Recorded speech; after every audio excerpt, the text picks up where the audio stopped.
8 straight winning days and 9 out of 10 after last night's latest 15-dime release, which matches the highest rated play of my career in college basketball, cashed once more as UNLV hung on for the cover, laying 13.5 to 14 points to beat an upstart Canisius team by 15 last night at Thomas and Mack Center. And again, guys, as I explained to you earlier in the week, when you're on one of these rolls where seemingly every single break that had been going against you now suddenly is going in your favor, often the key to finding that one game you bet on, the key to gambling, the key to handicapping is how you eliminate the other games on the card. And many times I've told you that the free selections, which I've been on one hell of a roll with here over the past 4 weeks, they are like the best of the worst. They are the plays that are just slightly flawed for one reason or another.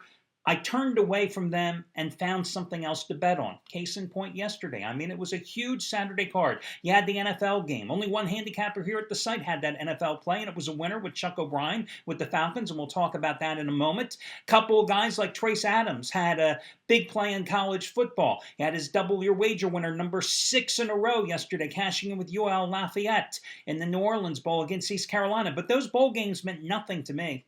I had no clue about either one of those games, and instead, with as hot as I have been in college basketball, I immediately focused on the college card. I mean, it was a monster card, but I narrowed it down. I had 4 games that I thought were the best on the board.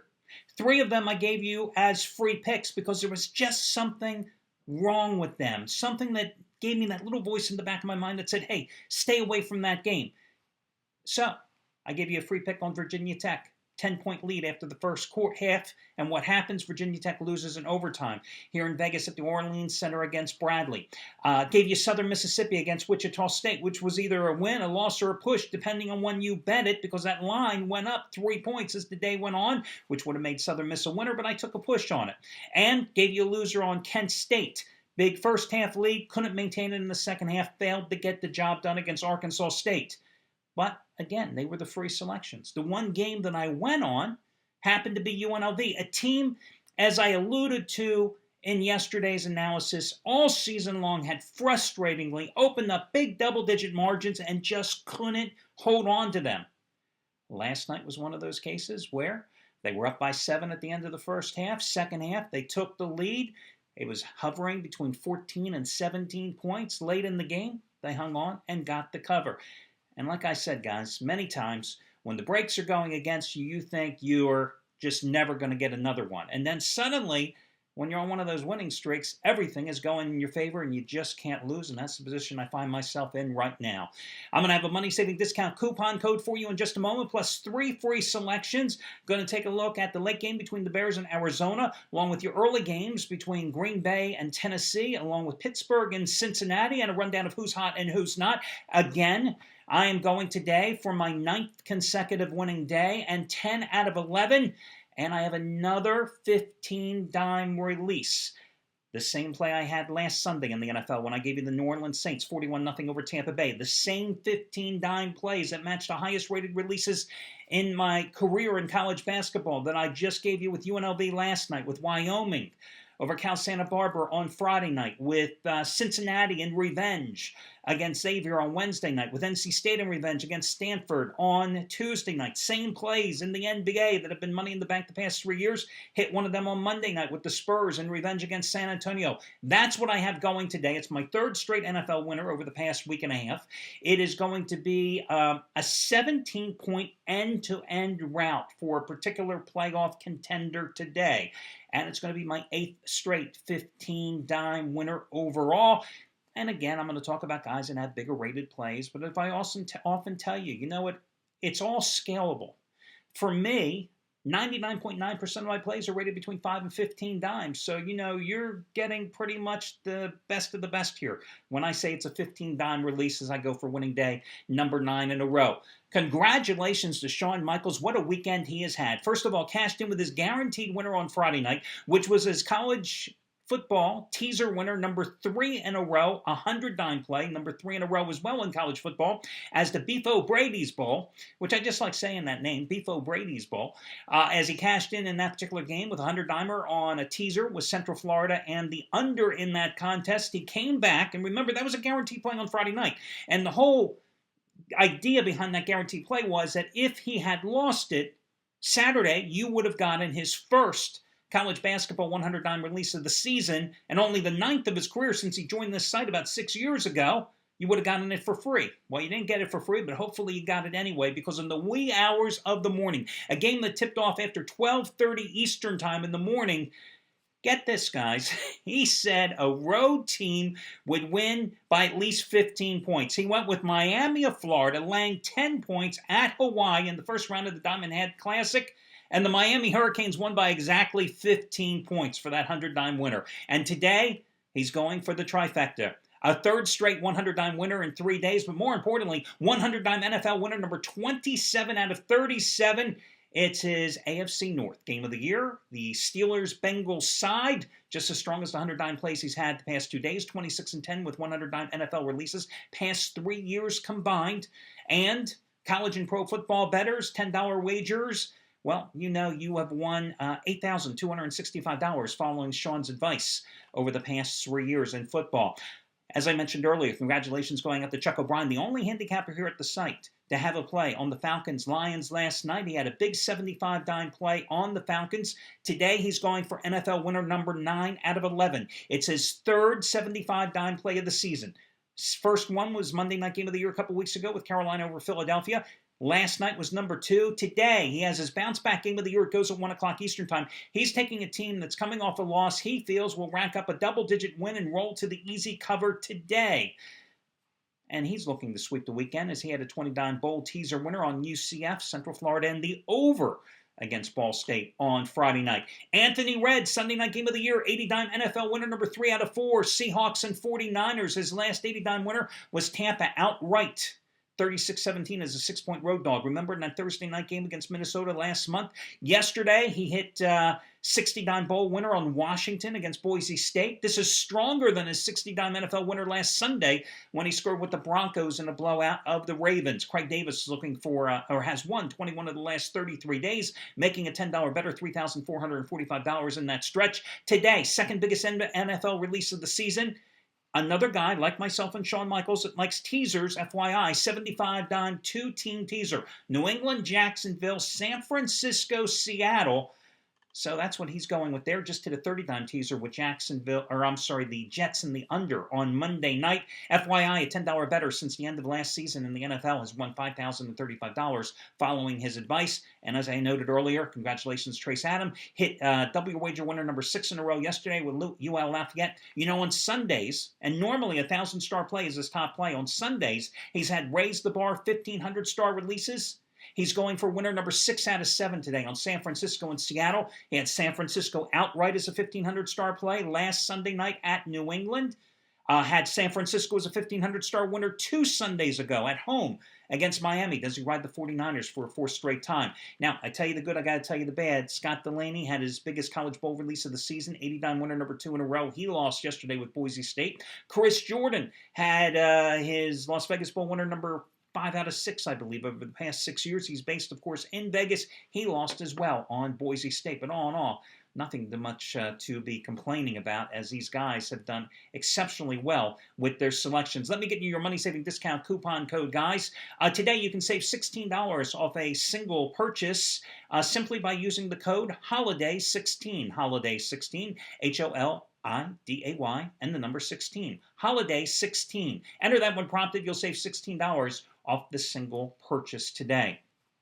First free selection. The Bears started 7-1. I remember I started this football season appearing on Dave Kaplan's show at WGN, and I said that the Bears would win 10 games this season and make the playoffs. Well, they could still maybe win 10 games if they win the next 2, but I'll tell you, they may not make the playoffs anyway. A team that started 7-1 has now lost 5 of its last 6 because of an offense that's averaging just a little over 14 points a game in that stretch compared to the first 8 games of the season when they averaged 29 points a game. But I say they get the job done today against Arizona. Listen, Arizona's starting Ryan Lindley. That should be reason enough to bet against Arizona today, okay? Seriously, they're starting Ryan Lindley. He has 6 interceptions in 3 starts with 0 turnovers and a passer rating of 45. 45. I mean, let's be serious here. As for the Cardinals, yeah, I know they upset Detroit last week, but hey, it was a 38-10 win over Detroit last week. Understand that 4 Lions turnovers contributed to 4 touchdowns, okay, for Arizona. So 28 of their 38 points came courtesy of turnovers by the Lions in that game. It wasn't that Arizona won the game, it's Detroit lost the game. I'm going to go with the Bears in here. Listen, if the Bears don't run the ball effectively against an Arizona defense that is just pathetic at stopping the run, 28th in the league at stopping the run, giving up 137 yards a game, over 4.5 yards a carry, Matt Forte's got to be handed the ball 25 times today.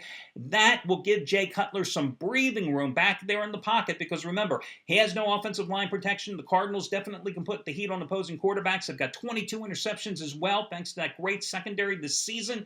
So it's key for them to run the ball, but I think they get the job done because keep in mind, the Bears' problem this year has not been beating the bad teams. They're 5-0 against teams with losing records. It's been beating the good teams. So I'm going to go with the Bears in this particular spot, and I think that the Bears are going to bring the heat on the infamous Ryan Lindley as well.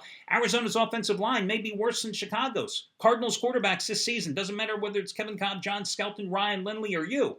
You've been sacked 52 times already this year. Next free pick, Ben Roethlisberger comes back. Steelers lose 2 straight games. They've lost 4 of their last 5, but they're at home today against the Cincinnati Bengals. Just what the doctors ordered. They've won 5 consecutive games in this series. I think 10 of the last 12. I know the Bengals have won 5 of their last 6 games, but really, who did they beat? Seriously, who did they beat? Anyone of consequence? Steelers shoulda, coulda, woulda won last week if they didn't simply turn the ball over against the Cowboys. But I think the most important thing that came out of that loss to Dallas was the fact that Roethlisberger let it be known for the second time this season that he was none too happy with his play calling by offensive coordinator Todd Haley. It doesn't allow him to get into the rhythm. It reduces the amount of no huddle that he likes to run. Now, of course, on Monday he did the right thing. He apologized to the Rooneys. He apologized to Mike Tomlin. He apologized to Haley. But don't think for a minute that what he said on Sunday, that message didn't get through. I think you see a different type of Steelers offensive attack today against this Bengals team, and they're going to need it. Because listen, Steelers have a beaten-up offensive line, starting a couple of rookies, okay? You've got a Cincinnati team that leads the NFL in sacks, so Roethlisberger, with that quick release and always likes to hang in that pocket till the last minute, he's got to be able to run some no-huddle today. He's got to be able to go target his tight end, Heath Miller? Yeah, Heath Miller. How many Heaths are there in the NFL? Don't answer that. So I'm going to go with the Steelers today in this game. It's a 3.5-point line. Listen, if you're going to bet it, you know my rules. If the line crosses 3, 4, 7, and sometimes 10, you automatically buy up or down the half point, depending on whether you're on the chalk or the dog. And this one, keep in mind, earlier this year, Pittsburgh overcame an early deficit. They were down 14-3, won at Cincinnati 24-17. But the final score isn't indicative of how much they dominated that game. First down advantage, 22-11. Total yards advantage, 431-185. Time of possession, they had the ball 15 minutes more. So I'm going to go with the Steelers in this one, who have won 10 of the last 12 in the series, including 5 in a row. Final play is going to be the Packers. I'm a little worried about this play, but I got to be telling you the truth. Of the 3 plays, and I'm giving you here as free selections, this is the one that I came closest to using as my best bet today. The reason I didn't is because the Packers can't be counted on when it comes to their place kicker. Mason Crosby has missed a field goal attempt in 8 consecutive games on the year. He's hitting only 58.6% of his field goals. Why they've held on to him is God knows why at this point. Is there nobody else that has a right or a left leg that can boot a field goal? So when you're laying 12.5 to 13.5 points and you've got a field goal kicker that isn't exactly Mr. Accurate here lately, that is the warning sign, that little voice in the back of my head saying, stay away from the Packers today. Even though Tennessee, talk about that win on Monday night. That wasn't a game Tennessee won. That was because the Jets were just pathetic. They suck. They didn't do anything offensively. I think they punted the ball 10 times. They only converted twice in 15 third down situations. Jake Locker hasn't had a good game at quarterback in God knows how long. He's playing behind an offensive line that has just been shredded by injuries. You know what? On the injured reserve list of the Titans, they have 4 offensive linemen that have been starters this year. That's how decimated their offensive line is. I know Philadelphia has had offensive line problems. Dallas has, Chicago has, Pittsburgh has. But this Tennessee line has definitely been shredded by injuries this year. Oh, you got Clay Matthews back. He's healthy. That's trouble when you're the Tennessee quarterback today. You've got wind chill that may be like in the low teens. We're talking 10 to 13, 14 degrees today at Lambeau Field. Oh, and FYI, the Packers just don't lose at home in the month of December at Lambeau Field.